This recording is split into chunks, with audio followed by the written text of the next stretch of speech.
The ethereal academy floated in the void, its shimmering halls a convergence of alien architecture and interstellar awe. This wasn't Earth, nor any single world's idea of higher learning. It was a crucible of the galaxy's brightest minds. Among them, Jason Miller stood out, but not for reasons anyone would consider flattering. He slouched in his seat, a human among towering, multi-limbed or gelatinous peers, twirling a stylus between his fingers like it was a drumstick. Professor Zelnatha's voice reverberated in the room, even-toned and deliberate. They were an imposing figure, tall, angular, their translucent skin pulsing faintly with bioluminescent hues that shifted with their mood. Today we discuss adaptive problem-solving, they announced, their tone as measured as their stride. A necessary skill, particularly when one faces resource scarcity. Jason raised a hand lazily. You mean like duct tape fixes? His grin was casual, but his voice carried a deliberate mischief that rippled through the room. The professor's bioluminescence flickered momentarily, a sign of irritation. Human colloquialisms are unnecessary. We are discussing structured methodologies. Their gaze swept over the room. Each of your species has mastered this through centuries of advancement. Jason leaned back, unbothered. Sure. But sometimes a little chaos gets the job done faster. The other students regarded him with a mix of disbelief and amusement. Most were from species steeped in centuries of tradition, where improvisation was seen as reckless at best. Jason's casual demeanor often put them on edge, and this moment was no exception. Humans, a reptilian student muttered to a peer, their scaled face twisting into what passed for a smirk. The simulation briefing began. A hologram projected a failing spacecraft, its environmental controls in dire straits. Oxygen levels plummeting, electrical fires flaring intermittently, and the temperature fluctuating wildly.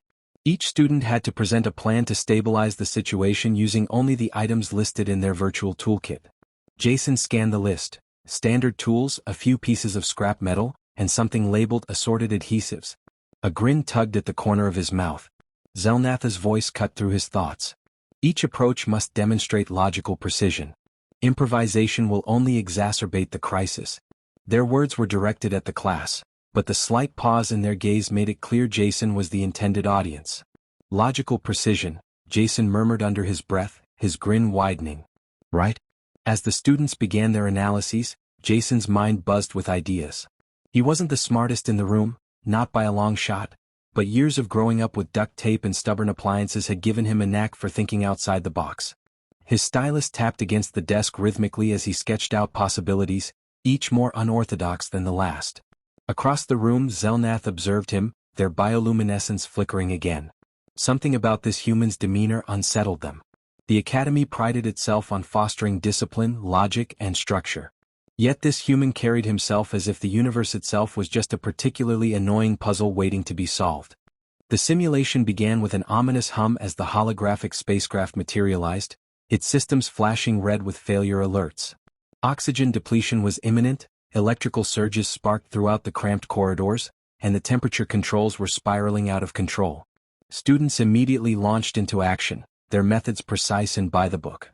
A crystalline alien worked methodically, generating calculations on a hovering projection screen. Another student, whose species resembled a sentient cloud of gas, shifted its mass through holographic panels, trying to isolate the failing systems. Each approach reflected their species' advanced logic and structured training. Jason, however, wasn't looking at the simulation's main interface. He was examining a section of the virtual ship's wall, his brow furrowed. This panel, he muttered to himself, tapping the hologram.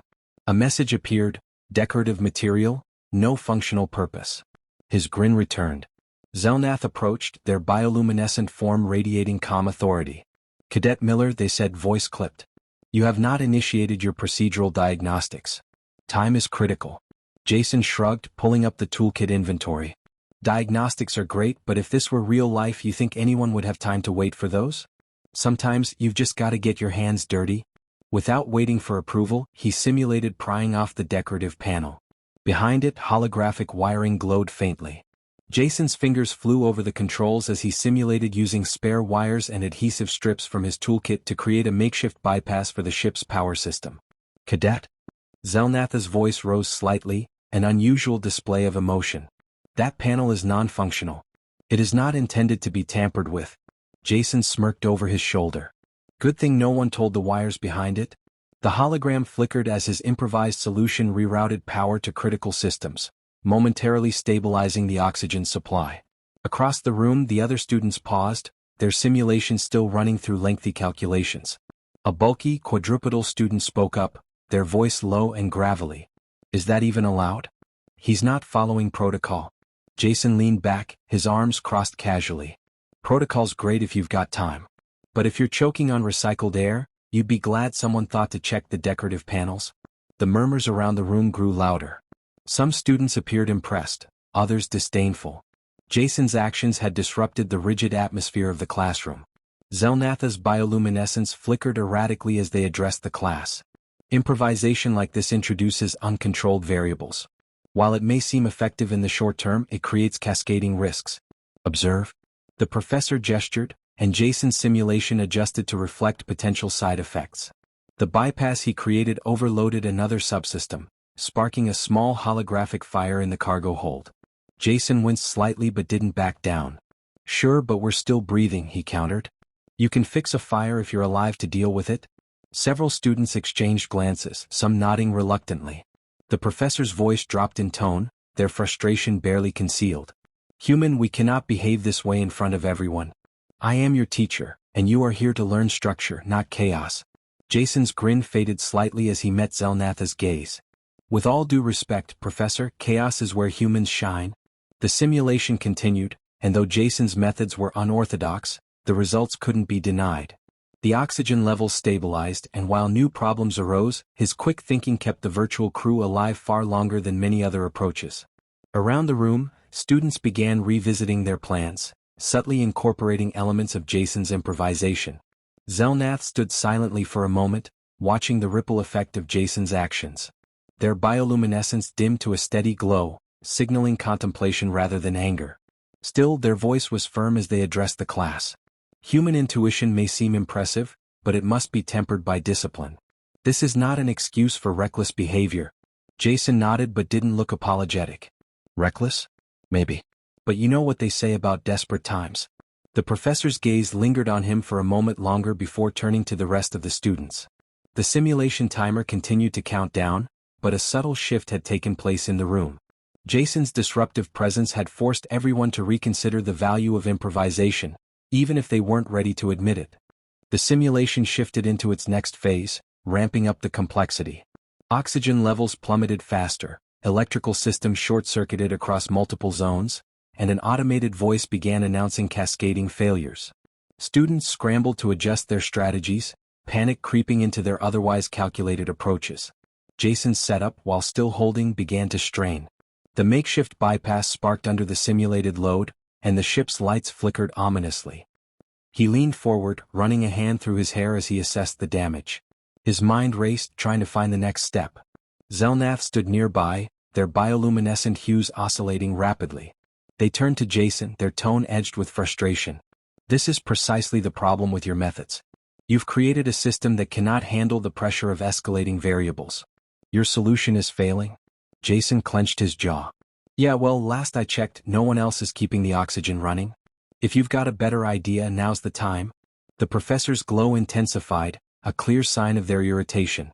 Better ideas require adherence to structure. Your reckless improvisation has cornered you into a scenario where the failure of one subsystem jeopardizes the entire craft. Jason snapped back, and doing nothing would have left us all dead 5 minutes ago. You think Apollo 13 had a handbook for what they pulled off? They made it home because they didn't have time to wait for its structure. They used what they had. The reference was lost on most of the room, but Jason didn't care. His fingers moved rapidly over the interface, trying to reroute power again. This time, however, the simulation threw him an unexpected curve, a coolant leak in the main reactor core. The room fell silent as the severity of the new failure set in. Even Jason froze for a moment, the weight of the no-win scenario pressing on him. Zelnatha's voice softened, their bioluminescence dimming slightly. This is what you fail to understand, Cadet Miller. There are situations where no amount of improvisation will save you. A lack of preparation leads only to failure. Jason looked up, his jaw tightening. Maybe. But humans don't give up just because the odds are bad. The professor stared at him for a long moment before stepping forward. If you are so determined to rely on instinct, Then let us see if your instincts can guide you through this. But you will listen to me this time. Jason hesitated, then nodded. Fine. But if this works, you're buying the drinks after class. The two began working together, a tense but functional partnership. Zelnath dictated precise steps, guiding Jason's improvisation into a more structured framework. Together, they isolated the coolant leak, rerouting the reactor's output through auxiliary systems. Jason, still unorthodox in his approach, suggested dismantling a simulated medical scanner to use its parts for reinforcing the ship's containment fields. Zelnath initially objected, but when the solution worked, their bioluminescence flickered in what Jason could only interpret as reluctant approval. As the crisis escalated further, other students began to adapt their strategies. Inspired by Jason's boldness and Zelnath's precision, they started blending their own rigid methodologies with touches of improvisation. The room buzzed with focused activity, the competitive atmosphere replaced by a shared determination to overcome the scenario. Finally, after a grueling series of adjustments, the simulation stabilized. The ship's systems returned to a fragile equilibrium, and the automated voice announced that the immediate crisis had been resolved. A collective sigh of relief filled the room. Jason leaned back in his seat, running a hand down his face. See? All it takes is a little chaos and a lot of stubbornness. Zelnath turned to him, their bioluminescence steady and calm now. And structure, Cadet Miller. Chaos without structure is merely destruction waiting to happen. But they hesitated briefly, as if the admission was difficult. Your persistence proved effective today. I commend your resolve. Jason raised an eyebrow, a small grin forming. Was that a compliment? I think it was a compliment. The professor's glow dimmed slightly, a sign of resignation. Do not push your luck.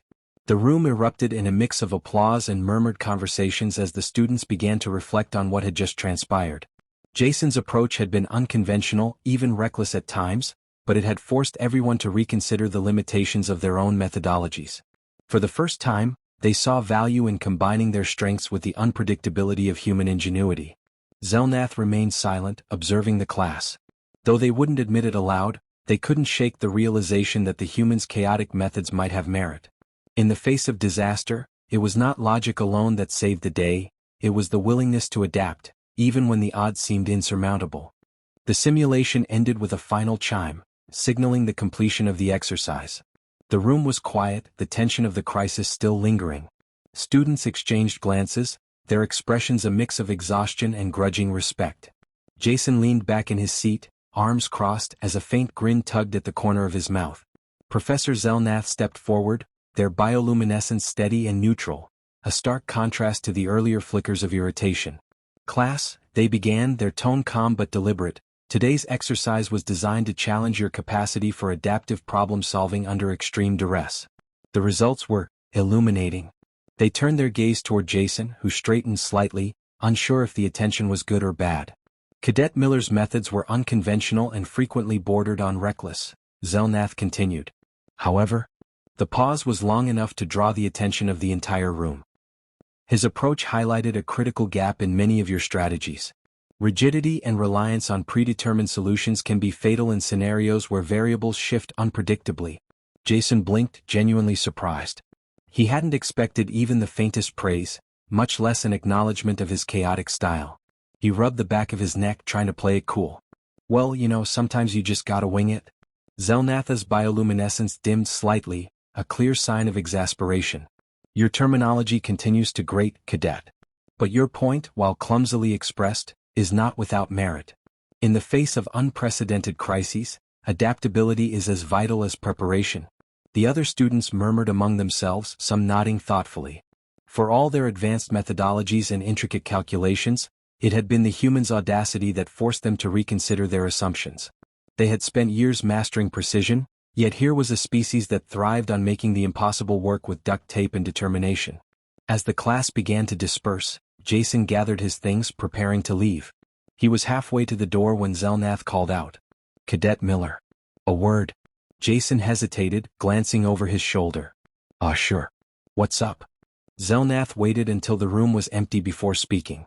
"You have a disconcerting ability to destabilize even the most structured environments. It is a quality I find both irritating and," they paused, clearly struggling with the next word, "useful." Jason smirked. "I'll take that as a compliment." "You would?" Zelnath replied dryly. Your species' capacity for improvisation is both its greatest strength and its greatest weakness. Had this exercise been real, your actions might have saved lives, or compounded the disaster. Jason met their gaze, his expression uncharacteristically serious. Yeah, maybe. But if you don't take the risk, you never get the chance to fix anything. Humans don't get it right all the time, but we keep trying. That's kind of our thing. The professor regarded him silently, their bioluminescence pulsing faintly as they processed his words. Finally they spoke. It is an unusual philosophy. One my species would do well to consider. There was a hint of reluctance in their tone, but also genuine curiosity. Jason's grin returned. Hey, if you ever need a crash course in human problem solving, I've got plenty of stories. Just don't expect them to make sense the first time you hear them. Zelnath inclined their head slightly, an alien gesture Jason interpreted as reluctant agreement. Perhaps. But do try to contain your chaos to appropriate settings. The Academy is not equipped for continuous upheaval. No promises, Jason replied, slinging his bag over his shoulder. He paused at the door, glancing back. For what it's worth, Professor, you're not a bad teacher. Once you loosen up a bit. The faintest flicker of light passed through Zelnath's form. Amusement, perhaps, though they would never admit it. Do not mistake tolerance for approval, Cadet Miller. Now go before I reconsider. Jason chuckled as he left, the door sliding shut behind him. Zelnath stood alone in the empty room, their thoughts lingering on the day's events. Despite their years of teaching, they had never encountered a student quite like the human. His actions had disrupted the carefully maintained order of the Academy, yet they couldn't deny the results. For all their flaws, humans had a way of defying expectations, turning chaos into opportunity. Zelnath found themselves wondering if their own species had grown too rigid, too reliant on perfection. Perhaps there was value in imperfection, in the willingness to act even when success was uncertain. They turned back to the simulation interface, adjusting the parameters for the next exercise. As they worked, a faint glow rippled through their form, a sign of quiet contemplation. Today's lesson had been for the students, but perhaps in some small way, it had been for them as well.